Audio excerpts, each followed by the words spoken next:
Now I think we have covered up to slide number 16. So now coming over to classification of fuel. When we say fuel, we mean chemical fuel only or fossil fuel, and you can put the fossil fuel or chemical fuel into two major categories. One is primary or natural fuel, another is secondary or derived fuel. The primary or natural fuel are those fuel which are obtained by the natural resource, such as mining, by oil exploration or natural gas exploration, isn't it? Or obtained from the wood or obtained directly from the cow dung, isn't it? So animal waste. So those are primary or natural fuel because they are obtained from the natural resources and they are used as such as a fuel. So there are many examples which can be given. Wood, peat. Peat is a initial uh, stage of qualification of the plant material, isn't it? It is known as peat. The second stage is lignite. The third stage is bituminous. Even bituminous have three stages, isn't it? And then anthracite, the final stage coal, and then crude oil. The crude oil is one which you obtain by oil well, and just you clean it or purify it, and then it can be used as fuel. And natural gas. So these are the example of primary or natural fuel. The secondary or derived fuel, they are also obtained. Their main source is primary or natural fuel, but since the combustion characteristics of primary or natural fuel is poor, for example, if you burn coal, for example, bituminous type of coal, then they may have it may have compounds of sulfur and nitrogen, which upon this combustion gives you the obnoxious gases of nitrogen, oxides of nitrogen and oxides of sulfur, which will pollute the environment. At the same time, the structure is uh, such that they may be, because they are maybe having other impurities, etc. So they will not be able to. They may not be able to give that required heating rate, isn't it? So those are certain properties which are taken as combustion characteristics. So naturally or natural fuel or primary fuel, they are having comparatively the poor combustion characteristics. Not all, because natural gas has a good combustion characteristics. But then uh, for, uh, for example, crude oil. Another example is crude oil. Now, crude oil, when you obtain by mining and you refine it to get the pure of, because crude oil which you obtain from the oil well, it may contains soil particle, it contains the saltish water in them, some certain other thing, metal oxides, etc. They have, and if you directly use it in a suppose gasoline engine, the efficiency will be very poor because it has a good amount of the high molecular weight components, etc., isn't it? So therefore, the combustion characteristics of the crude oil will be poor, both in the gasoline engine or in the diesel engine. So, so but what you do in order to improve the combustion characteristics, you modify the primary or natural fuel by physical or chemical operations, isn't it?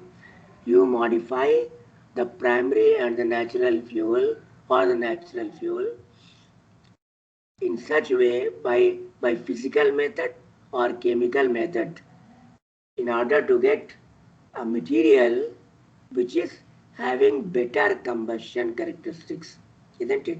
So these material which are obtained by modification of primary or natural fuel in order to get a material or fuel material which has a better combustion characteristics is known as secondary or derived fuel.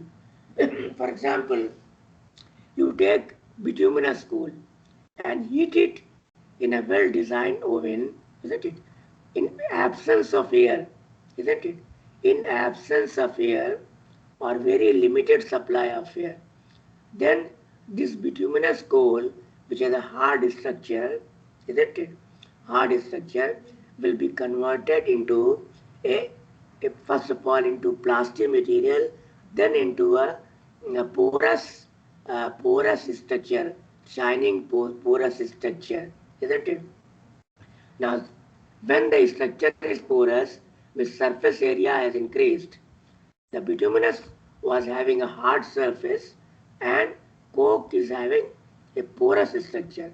So therefore, the combustion will be more feasible in case of coke as compared to bituminous coal. At the same time, during coke formation, oxides of sulfur and nitrogen has gone up. Other hydrocarbon which is trapped inside the bituminous coal or that is uh, volatile matter content will also be taken out, or isn't it, in the form of byproduct. So all those components which have been taken out from the bituminous coal, and now you got a material which is known as coke. This coke has a lustrous porous mass, and since it is porous, the surface area is more, and therefore it can give it is having better combustion characteristics, more feasible, isn't it? So therefore, similarly, when you have taken crude oil and you will first of all refine it, then fractionate it, enough fractionating column so that various molecular weight components are separated into these fractionating columns. So you get the various types of products such as, first of all, C1 to C4 you get in the form of gas. Then you have petroleum ether, gasoline, the diesel, kerosene, etc. All these, and then certain waxy material, high molecular weight components you get by fractionating it. Now, when you take one of the friction, for example, gasoline or diesel, then you slightly modify it by adding certain additives so that their knocking tendency is improved or combustion characteristics has been improved, isn't it? When you use this oil, whether it is a gasoline or it is diesel, into the respective engine, that is gasoline engine or a diesel engine, then the combustion characteristics and the efficiency of the fuel which will be much higher, isn't it? Much higher. So that is the difference between a primary fuel or primary or a natural fuel and the secondary or derived fuel. The secondary fuel or derived fuel, they are obtained from the primary sources, but then they are modified by a physical or a chemical method, isn't it? In order to get the material which has better combustion characteristics as compared to their primary counterparts, isn't it? So that is why the secondary fuel is there. Now, coming over to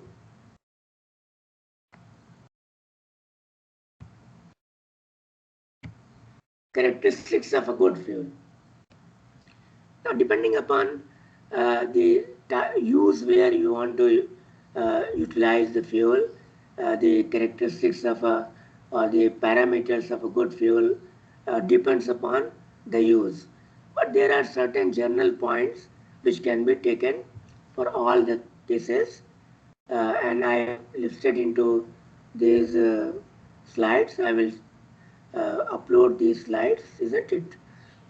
And then you will be able to see this. But there are certain points which I would like to take up here, that every fuel which you choose, depending upon the nature of the device where you are going to use it. For example, suppose you are using the one of the parameters should have a high calorific value, isn't it? But it is not that in all cases high calorific value is a must criteria. No, it is not a must criteria, but it should have a better or higher calorific value. For example, suppose you are having 100% gasoline, isn't it? The gasoline molecule have better or higher calorific value as compared to alcohol.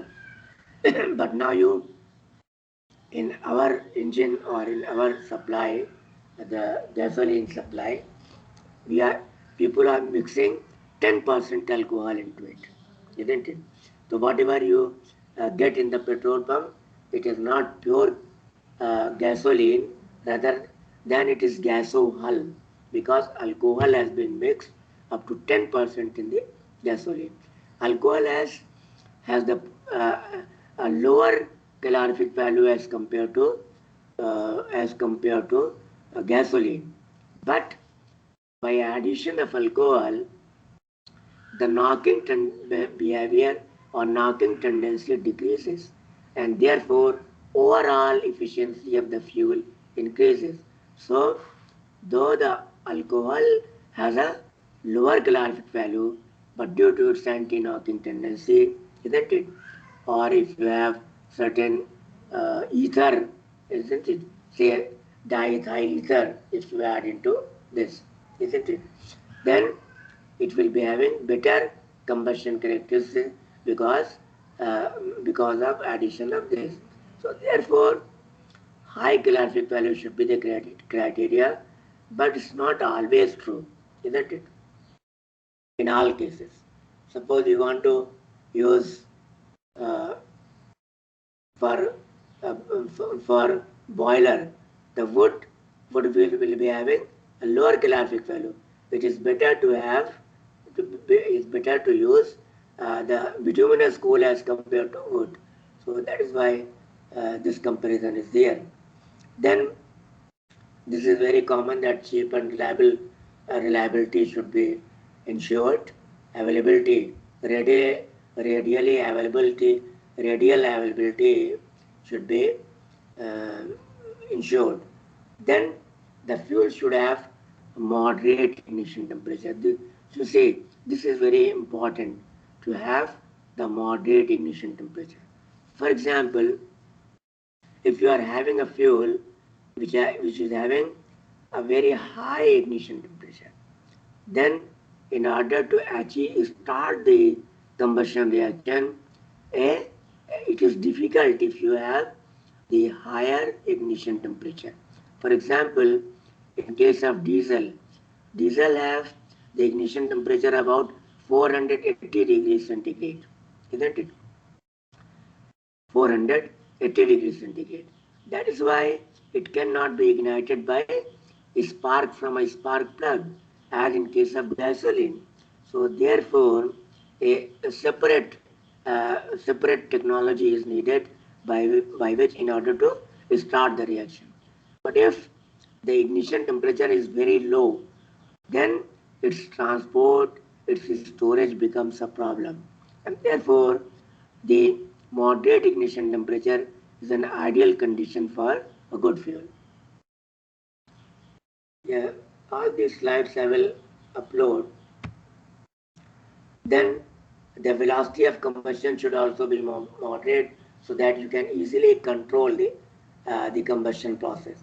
Then it should be having safe or clean operation is ensured so that smoke and obnoxious odor or gases should not be evolved. So these are certain 10 to 11 points are there. So you have to go through this. I will upload these slides so there will be no problem. Now,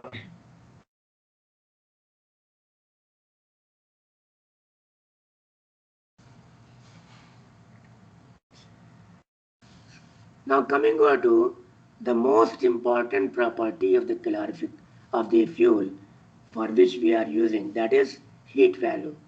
We are using fuel in order to get the heat, and that is the measurement of the heat value. It is measured in terms of calorific value of the fuel. So calorific value is defined as the amount of heat. Please listen to this carefully. That is, it is amount of heat liberated when a unit mass or a unit volume of the fuel is burnt completely in presence of sufficient amount of oxygen. So the heat evolved in such a combustion reaction is known as its calorific value. Now we have, if suppose you have taken a fuel which is solid or non-volatile liquid, then the measurement is in terms of per unit mass, isn't it? Per unit mass. When it is a volatile liquid or a gaseous fuel, then the measurement is taken in terms of per, per unit volume of the fuel, isn't it? All other things are same, but for the gases and volatile liquid, you take the unit as the per unit volume. In case of solid and non-volatile liquid fuel, you take it as the per unit mass. Now calorific value represent the amount of heat produced during combustion, isn't it? People use calorific value to determine the low, how efficient and effective the fuels are, looking for fuels with a high calorific value to use in energy generation. Now, this calorific value, which we have just defined, it is determined by a device which is known as calorimeter. So it is determined in a device which is known as calorimeter. Now these calorimeter are of two types depending upon the nature of the fuel. You can use first one is bomb calorimeter, where you determine the calorific value of a solid fuel or non-volatile liquid fuel, because then you can take the mass of the fuel, put inside the calorimeter, undergo combustion reaction, which later on will be made to undergo combustion reaction. Heat generated of this combustion reaction will be absorbed by surrounding water, and then the temperature of the water rises, and you can get the rise in temperature, which is mainly because of the combustion of fuel. And then from this data, how much fuel you have taken, what is the rise of temperature, etc., you can determine the calorific value. Similarly, for a volatile liquid and a gaseous fuel, you have a few gas calorimeters. The one which we will discuss here will be Boyer's gas calorimeter. There is a Junkers calorimeter and 2-3 more calorimeters are there, gas calorimeter. But we only will discuss the Boyer's gas calorimeter, which gives you a better result, isn't it? So calorimeter are the devices by which you can determine the calorific value of the fuel, isn't it? Two different types of calorimeters are there. One is for solid and non-volatile liquid fuel, which is known as the bomb calorimeter. The other one is Boyer's gas calorimeter. So we will discuss these two types of calorimeter, their operation, how they are used, what are the corrections, what are the equations, etc. we will discuss.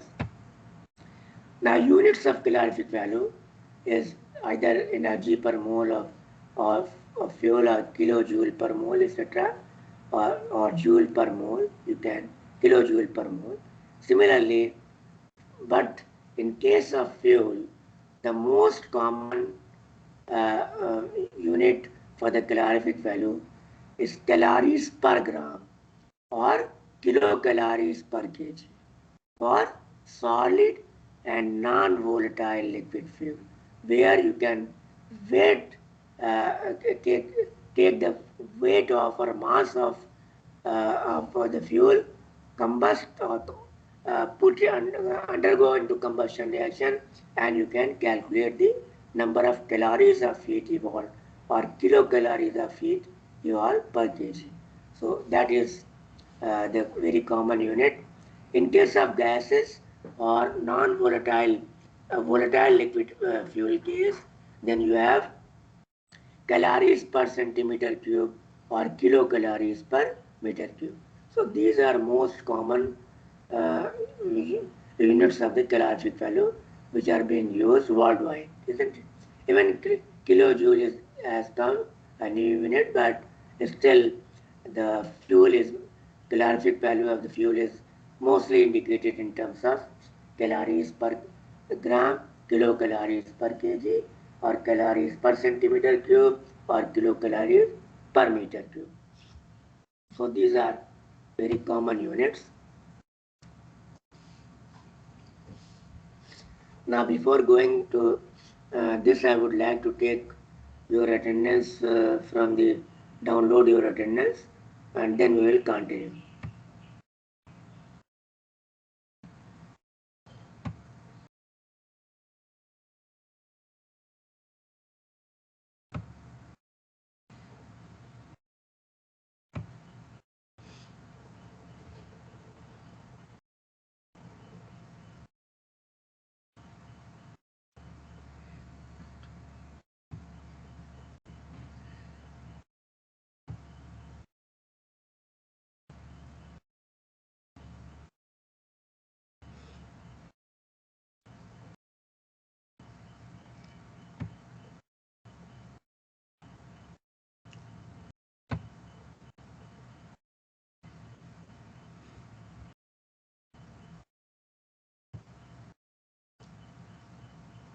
So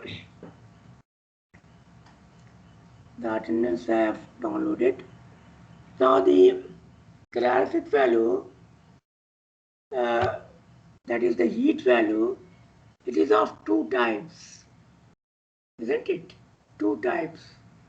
The one which you determine from a calorimeter. Now this is very important to understand, isn't it? If you understand it here, then it will be very easy to rather. So two types of calorific values are there, isn't it? One is the calorific value which you determine from a calorimeter, isn't it?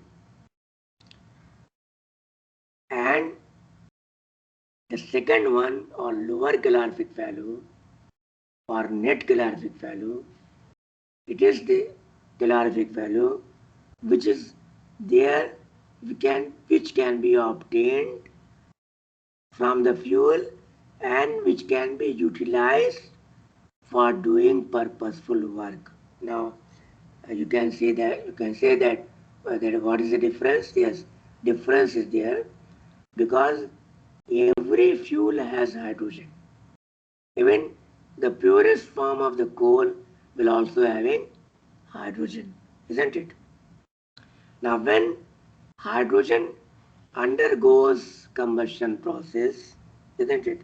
Whether it is in a liquid fuel or a gas fuel or in the solid fuel, what will be the combustion product?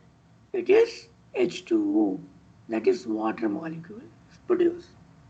So when you determine the calorific value of a fuel, please try to understand this. When you want to determine when you determine the calorific value from a calorimeter, both it is a gas calorimeter or it is a bomb calorimeter, isn't it? What happens that in order to the hydrogen will undergo combustion reaction and it will produce water molecule. Since the temperature inside and the pressure inside the bomb calorimeter, isn't it, or gas calorimeter, the temperature will be high. So this water which is produced as the result of combustion of hydrogen will be in the vapor state. It will be in the vapor or water gas, that not water gas, vapor state, isn't it? So water will be in the form of vapor state. Now what you do, if you want to determine accurately the rise in temperature of surrounding water, isn't it? Surrounding water, isn't it? Accurately, due to the combustion heat evolved by the combustion process. Then what you have to do?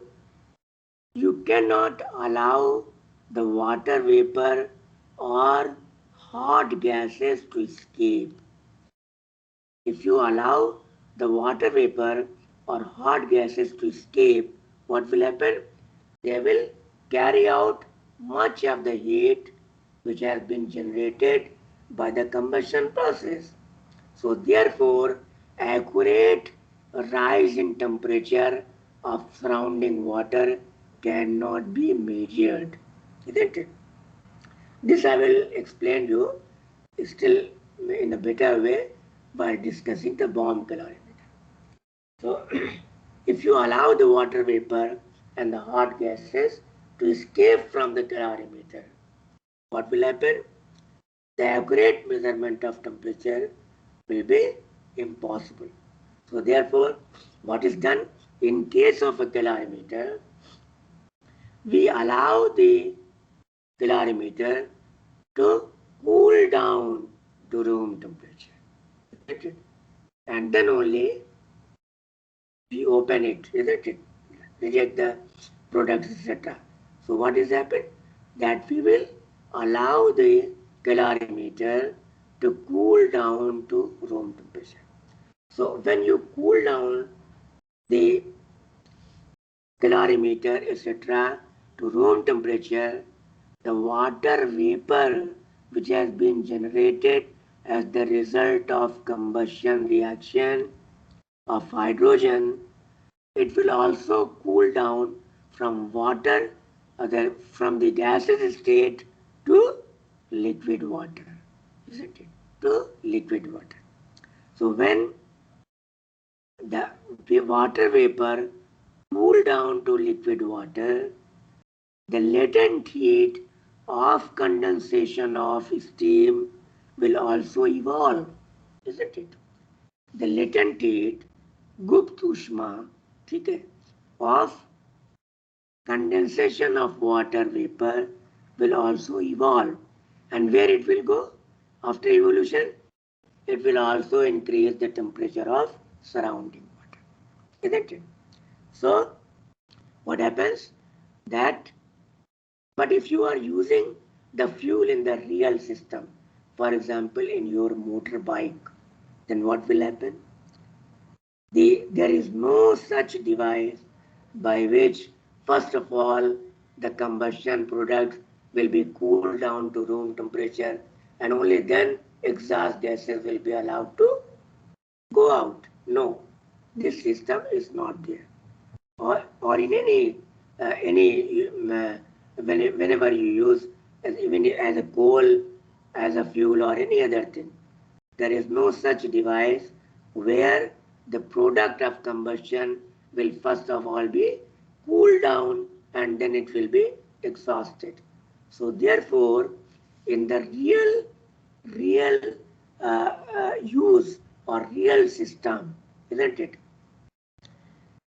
The latent heat of condensation of steam, which is also not the part of combustion process, will not be available for doing purposeful work. Only that heat which is there as the result of combustion reaction, isn't it? Whether it is combustion of carbon, whether combustion of hydrogen, whether combustion of nitrogen, whether it is a combustion of sulfur compounds. All that heat is a part of combustion process. But latent heat of condensation of steam is not the part of combustion process, and therefore it will not be available for doing purposeful work, isn't it?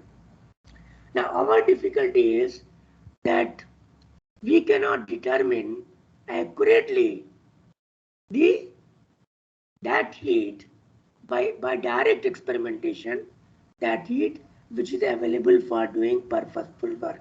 That is only by we cannot determine the accurately the NCV or lower calorific value, which is the amount of heat available for doing purposeful work, isn't it? So therefore, we cannot directly determine this, because if you allow in a system the water vapor etc. allowed to escape, then a good amount of heat will also be lost, isn't it? That heat which is a part of combustion reaction, isn't it? So that will also be lost. So accurate measurement of temperature will not be there. Therefore, what we do? We determine higher or gross calorific value,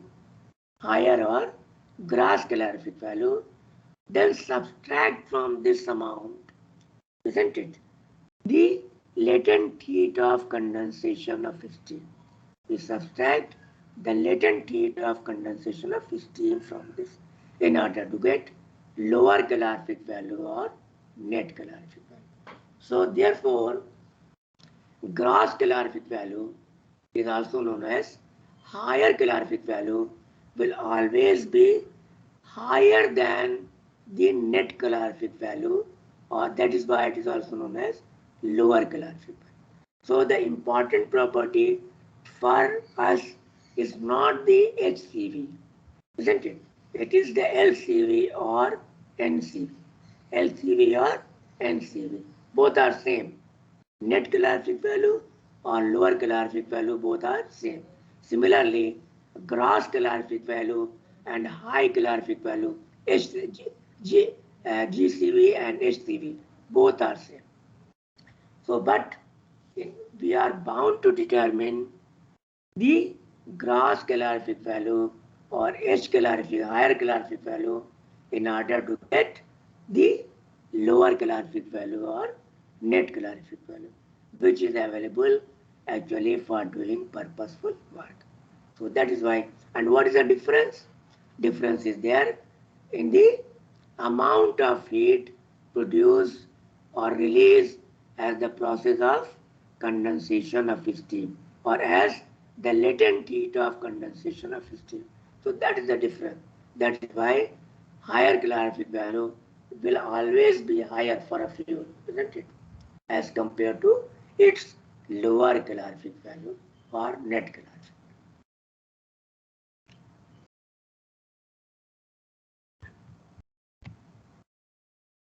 You are getting my point? Asma Masroor? Asma Yes, sir. Masroor? Yes, sir. Any doubt about it? Anupam Yadav? Yes, sir. Doubt हो तो बताइए. Ajay Patel, Saumya Yes, sir. Asthana, Saumya Asthana, Saumya Asthana, are you sleeping? Saumya Asthana is not, no, Hello, sir. नहीं, आप जो मैं बता रहा हूँ तो समझ में आया नहीं? एसटीवी और ठीक है. सलोनी श्रीवास्तव, उमंग Tripathi, you are getting my point? Yes, sir. Yes, sir.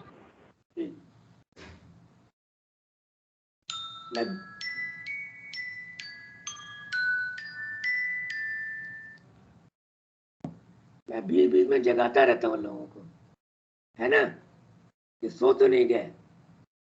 तो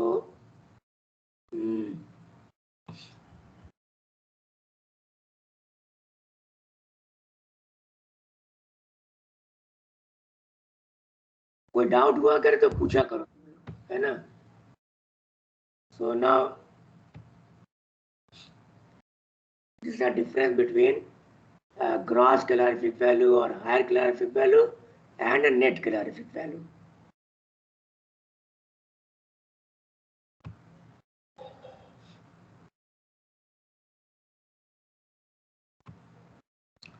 Soumya Asthana, what's the difference between GCV and HCV? Soumya?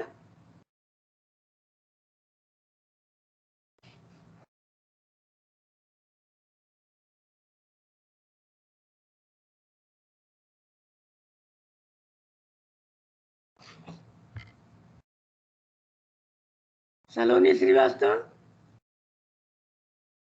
Saloni? Yes, sir.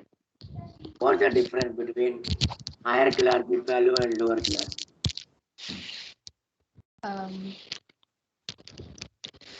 So can you please repeat? Your voice is breaking. Okay.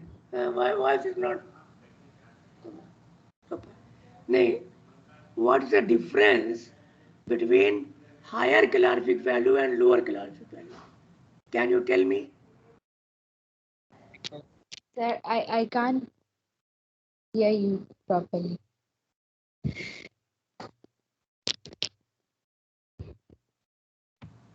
Hello. ठीक है, फिर मैं क्या कर सकता हूँ, network की problem. So now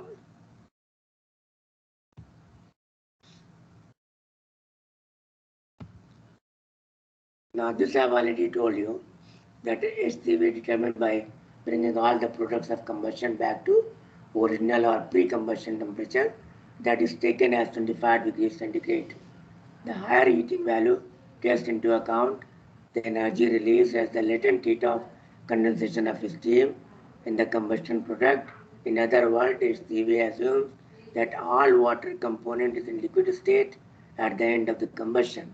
So this I have already explained to you. Now coming over to a definition of lower calorific value and higher calorific value.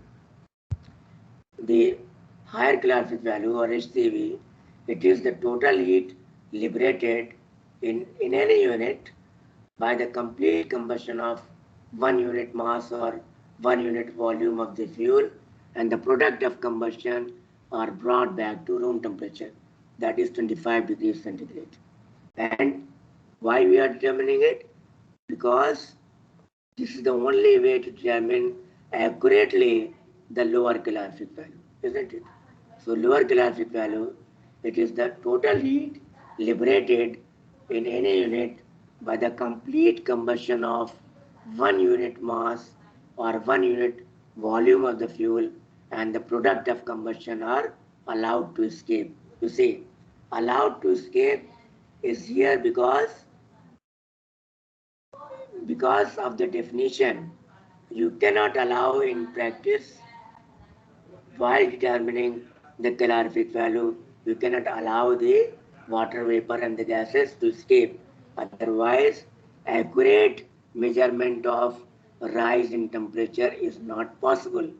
Therefore, the as definition we have written it, but practically what we do, we determine HCV and then subtract the latent heat of condensation of steam from this, and whatever you get is the lower calorific value.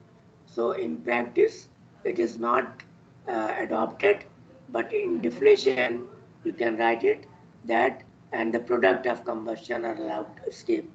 It is the difference of higher calorific value and latent heat evolved by the condensation of water vapor. So LCV you always obtain by determining accurately the GCV and subtracting from this the latent heat of condensation of steam, which you can determine when you know the percentage of hydrogen in the fuel. We know that 9 parts of water is produced when 1 part of hydrogen undergo combustion, because 2 parts of hydrogen will give you 18 parts of water. And since it is, you see, basically it was GCV minus 9 into H into 587, where H is mass of the hydrogen in the fuel. But generally, mass of hydrogen in the fuel is not given. It is given in terms of percentage of hydrogen, percentage of carbon, percentage of sulfur and nitrogen. Therefore, in order to use that quantity, it has been divided by 100. So it is 0.09 into H into 587. So lower calorific value, which is an important parameter, isn't it?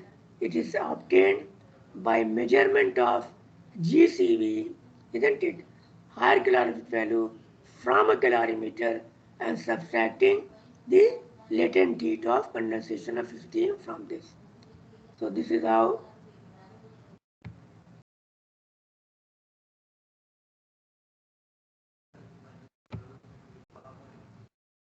this is the same thing which I have told you just now. Now, the calorific value can also be determined theoretically by using a formula which is known as Dulong formula. How you do that? We take, suppose we know the exact composition of fuel, that how much hydrogen is there, how much percentage of carbon is there, how much sulfur is there, how much oxygen is there, isn't it? Nitrogen generally is very less. So that is why the nitrogen has not been considered in this Dulong formula. There are other formula where nitrogen is also considered. But generally, nitrogen is in very less amount, isn't it?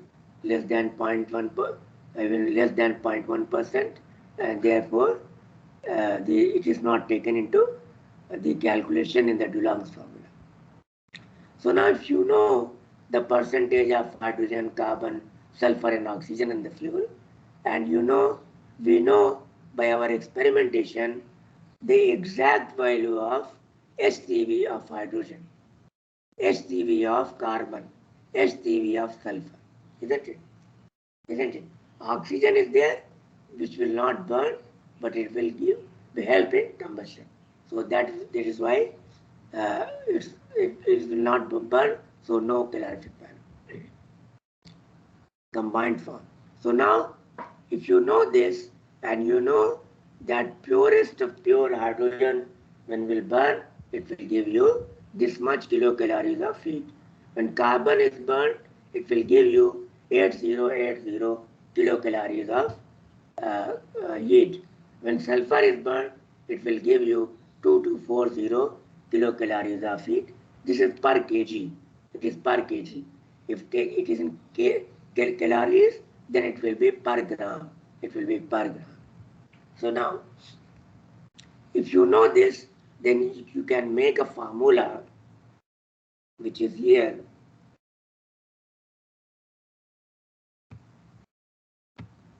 Which is known as Dulong formula I have told you, for calculation of theoretical calorific value. For the calculation of theoretical calorific value. How you get that? HCV is equal to 1 upon 100, because this is all in percentage.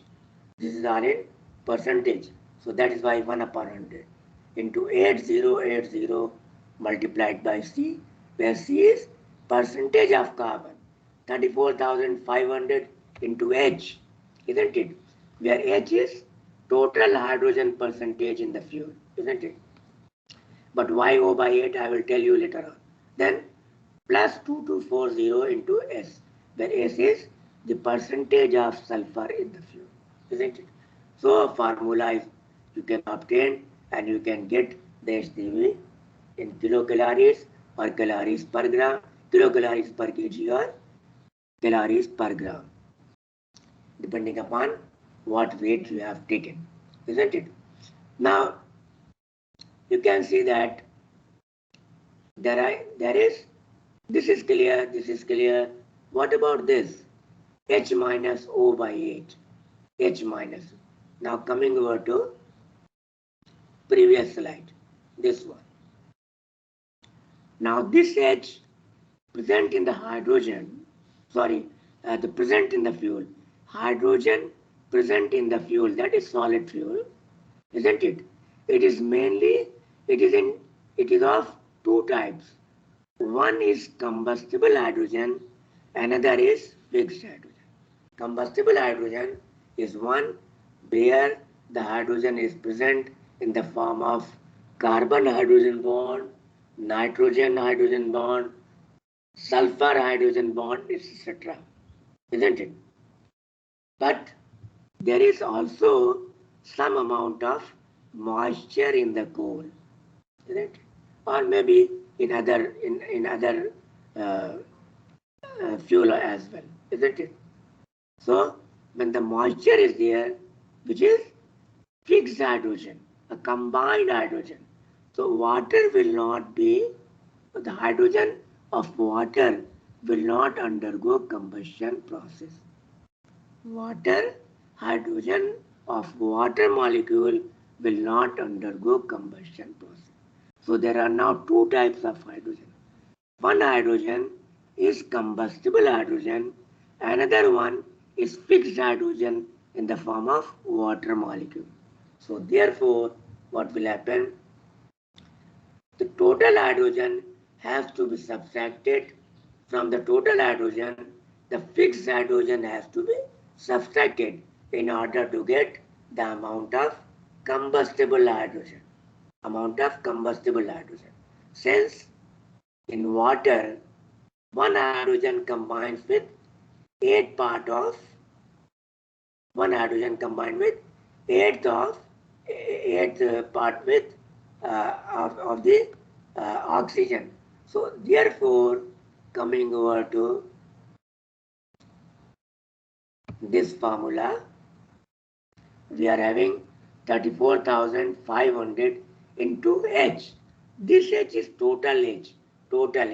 That is fixed hydrogen plus combustible hydrogen. So from total hydrogen, you will subtract this amount, O by 8, which will tell you that how much hydrogen is in the combined form with oxygen in order to get water. So combined hydrogen or fixed hydrogen will be subtracted from here, and you will get H minus O by 8 will give you, this factor will give you the amount of combustible hydrogen. So amount of combustible hydrogen you get in this form, so then it will be taken from the formula and you will get HCV. Now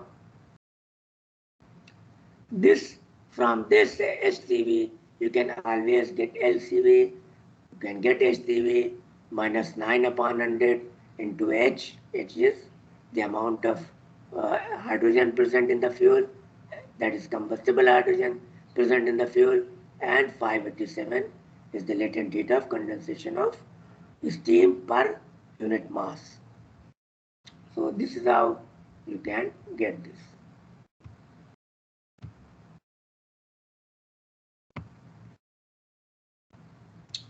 Now determination of calorific value. As I have told you that there are two types of calorimeter. One is bomb calorimeter, where you determine the calorific value of a solid fuel or non-volatile liquid fuel, isn't it? And the gas calorimeter, there are few gas calorimeter, but we will be discussing only the Boyle's gas calorimeter. So Boyle's gas calorimeter will undergo, this will determine the calorific value of a gaseous fuel or volatile liquid fuel. So this is all about this. The time is up, and therefore I would like to finish it up here. And first of all, I would like to stop the recording so that recording is saved.